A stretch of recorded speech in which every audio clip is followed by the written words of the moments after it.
وكلوا واشربوا حتى يتبين لكم الخيط الأبيض من الخيط الأسود من الفجر ثم أتموا الصيام إلى الليل صدق الله العظيم খুতবাৰ পিছত যি আয়াত এটা টুকুৰা তিলাৱাত কৰিলোঁ, আয়াতটো দীঘলীয়া আয়াত, তাৰ পৰা সৰু টুকুৰা এটা তিলাৱাত কৰা হৈছে। আল্লাহ ৰাব্বুল আলামিনে কয়, কুলু ৱাশৰাবু, তোমালোকে খাৱা আৰু পান কৰা।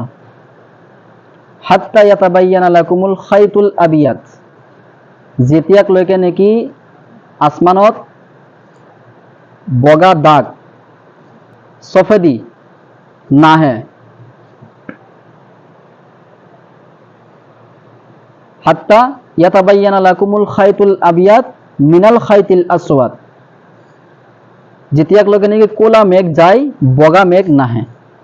মিনাল ফাজৰ, ফজৰকলৈকে। আল্লাহ ৰাব্বুল আলামিনে এই আয়াতৰ ভিতৰত যি খাব দিছে আৰু পান কৰিব দিছে, আল্লাহ ৰাব্বুল আলামিনে যি আয়াতৰ ভিতৰত আল্লাহ ৰাব্বুল আলামিনে আমালোকক দেখাই দিছে যে আগৰ জামানাতো ঘড়ী নাছিল। আমি এতিয়া ঘড়ী দেখা পাইহে শাৰী পাওঁ, বা মাইকত এলান কৰা হয়, তাৰ পিছতহে আমি শাৰী পাওঁ। ঘড়ী আছে, টাইম টেবুল আছে, কিন্তু সেই জামানাৰ ভিতৰত টাইম টেবুল নাছিল। গতিকে আল্লাহ ৰাব্বুল আলামিনে এটা চিন দি দিছে যে হাত্তা ইয়াতাবায়্যানা লাকুমুল খাইতুল আবিয়াদ। খাইতুল আবিয়াদ কোৱা হয় যে যেতিয়া য'ৰ পৰা নেকি সূৰ্য উদয় হয়, তাতে এটা বগা বগা মেঘ থাকে, বগা আৰু ৰঙা কালাৰৰ এটা এটা মানে আঁচ, এডাল এনেকে আঁচ থাকে আৰু বগা বগা পোৱা যায়। তেতিয়ালৈকে আমি খাব পাৰিম। যেতিয়া নেকি বগা বগা আঁচ আৰু ৰঙা ৰঙা আঁচ আমি দেখা পাম, তেতিয়া চেহেৰি বন্ধ। আমি খাম কেতিয়া? মিনাল খাইতিল আসৱাদ, যেতিয়া নেকি ক'লা পৰি থাকিব। এই বগাটো অহাৰ আগে আগে আমি যেতিয়া দেখা পাম যি য'ৰ পৰা সূৰ্য উদয় হয়, তেতিয়া মেঘ ক'লা হৈ থাকে, লাহে লাহে ক'লা হৈ উঠি উঠি উঠি উঠি যায়, তাৰ পিছতহে সফেদি অৰ্থাৎ বগা ৰঙা ওলাই আহে। যেতিয়ালৈকে ক'লা থাকিব, তেতিয়ালৈকে আমি খাম বা পান কৰিম। আৰু যেতিয়া লগে লগে বগা আহি যায়, তেতিয়া মানে খাৱা লোৱা বন্ধ, অৰ্থাৎ সুবা সাদিক হৈ গ'ল। মিনাল ফাজৰ, সুবা সাদিক হৈ গ'ল। হযরত সাদ ইবনে সাদ রাদিয়াল্লাহু তাআলা আনহু কয় যে যেতিয়া নাকি মিনাল ফজর শব্দটো নাজিল হোৱা নাছিল, আল্লাহ ৰাব্বুল আলামিনে নাজিল কৰিছিল কুলু ওয়াশরাবু হাত্তা ইয়াতাবায়্যানা লাকুমুল খাইতুল আবিয়াদু মিনাল খাইতিল আসওয়াদ, এইখিনিহে নাজিল কৰিছিল। মিনাল ফজৰ শব্দটো নাজিল কৰা নাছিল। যেতিয়ালৈকে মিনাল ফজৰ শব্দটো নাজিল কৰা নাছিল, তেতিয়ালৈকে মানুহ কি কৰিছিল? তেওঁ কয় যে মানুহে এটা ক'লা সূতা আৰু এটা বগা সূতা ভৰিত বান্ধি লৈছিল। এটা ভৰিত ক'লা সূতা আৰু এটা ভৰিত বগা সূতা। কাৰণ আল্লাহ ৰাব্বুল আলামিনে কৈছে নহয়, যেতিয়ালৈকে ক'লা যায় বগা নাহিব, তেতিয়ালৈকে খাই থকা তোমালোকে। এই মানুহগিলাই ভাবিছে যে আচ্ছা, ক'লা সূতা আৰু বগা সূতা যদি বান্ধি লওঁ, আমি দেখা পাম, যেতিয়া ক'লা দেখা পায় তেতিয়ালৈকে আমি খায়ে থাকিম, আৰু যেতিয়ালৈকে বগা দেখা নাপায় তেতিয়ালৈকে আমি খায়ে থাকিম। মানে তেওঁলোকে এটা মানে তদন্ত কৰিছে যে ক'লাটো দেখাই নাপাম, যেতিয়ালৈকে বগা দেখা নাপায় তেতিয়ালৈকে আমি খায়ে থাকিম।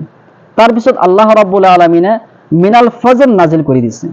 সুম্মা ইয়ানজিল, আল্লাহ ৰাব্বুল আলামিনে ফজৰ, মিনাল ফজৰ নাজিল কৰি দিলে, ইয়াৰ লগতে মিনাল ফজৰ লগাই দিলে। তেতিয়া মানুহবিলাকে গম পাইছে আচ্ছা ফজৰকলৈকে খাব লাগে, সুবা সাদিকলৈকে। তেতিয়া মানুহবিলাক অলপ গম পালে।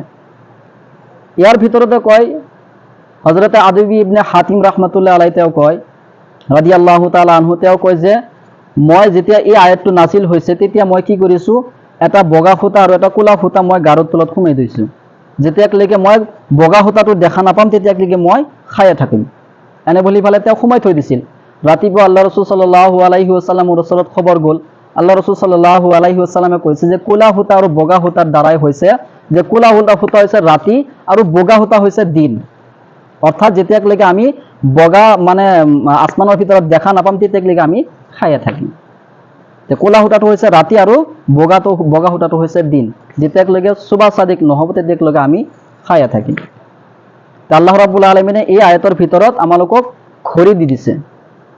আগৰ জামানাত এনেকৈ মানুহলোকে কি কৰিছিল, চেহৰি কৰিছিল। আল্লাহ ৰাব্বুল আলামিনে ইয়াৰ আগত কয় সুম্মা আতিম্মু সিয়ামা ইলাল লাইল, তাৰপিছত তোমালোকে কি কৰা? এবাৰ ৰোজা ৰাখিলা, তোমালোকে এবাৰ কি কৰা? ৰাতিলৈকে ৰোজা সম্পূৰ্ণ কৰা, পুৰা কৰা, মুকাম্মল কৰি লোৱা ৰাতিলৈকে। ৰাতি কেতিয়া হয়? বুখাৰী আৰু মুছলিম শৰীফৰ ভিতৰত আহিছে হযৰত ইবনে ওমৰ ৰাদিয়াল্লাহু তাআলা আনহু, ওমৰ ইবনে খাত্তাব ৰাদিয়াল্লাহু তাআলা আনহুৰ পৰা বৰ্ণিত তেওঁ কয় আল্লাহ ৰাসূল সাল্লাল্লাহু আলাইহি ওয়াসাল্লামে বয়ান কৰে যে যেতিয়া দিন গুচি যায় আৰু ৰাতি পৰে তেতিয়া তোমালোকে ইফতাৰ কৰি লোৱা। দিন গুচি গ'ল আৰু ৰাতি আহিল অৰ্থাৎ মাগৰিব পৰিল তেতিয়া তোমালোকে ইফতাৰ কৰি লোৱা। আৰু এই ইফতাৰ আল্লাহ ৰাসূল সাল্লাল্লাহু আলাইহি ওয়াসাল্লামে জলদি কৰিব দিছে। সাল ইবনে সাদ ৰাদিয়াল্লাহু তাআলা আনহুৰ পৰা ৰিৱায়াত, তেওঁ কয় আল্লাহ ৰাসূল সাল্লাল্লাহু আলাইহি ওয়াসাল্লামে ইফতাৰটো জলদি কৰিব দিছে। যোনে নেকি ইফতাৰ জলদি কৰে তেওঁ মানে ভালৰ ভিতৰত থাকিল, খায়ৰৰ ভিতৰত থাকিল, নেকিৰ ভিতৰত থাকিল। হযৰত আবু হুৰায়ৰা ৰাদিয়াল্লাহু তাআলা আনহুৰ পৰা বৰ্ণিত, তেওঁ কয় যে আল্লাহ রাসূল সাল্লাল্লাহু আলাইহি ওয়াসাল্লামে কৈছে যে আল্লাহ রাব্বুল আলামিনে কয়, হাদিসে কুদসি, আল্লাহ রাব্বুল আলামিনে কয় আৰু আল্লাহ ৰাব্বুল আলামিনে সেই ব্যক্তিক ভাল পায় যিজন ব্যক্তিয়ে নেকি ইফতাৰত জলদি কৰে। ইফতাৰত জলদি কৰিলে সেইজন ব্যক্তিক আল্লাহ ৰাব্বুল আলামিনে বেছি পছন্দ কৰে। জলদি বলতে এটো নহয় যে মাগৰিবৰ টাইম হোৱাই নাই আমি ইফতাৰ কৰি পেলালো, সেইটো নহয়। টাইম হৈছে, আজানৰ টাইম হৈছে, আমি ইফতাৰ কৰিলো, তাৰ পিছত আৰু 2 মিনিট বা 1 মিনিট এটো ৰখি থাকিব নালাগে। ক'ৰবাত 10 সেকেন্ড 5 সেকেন্ড গেছে সেইটো বেলেগ কথা। টাইম হৈ গৈছে, মাগৰিবৰ আজান হৈছে, আমি ইফতাৰ কৰিলো, এটো হয় জলদি।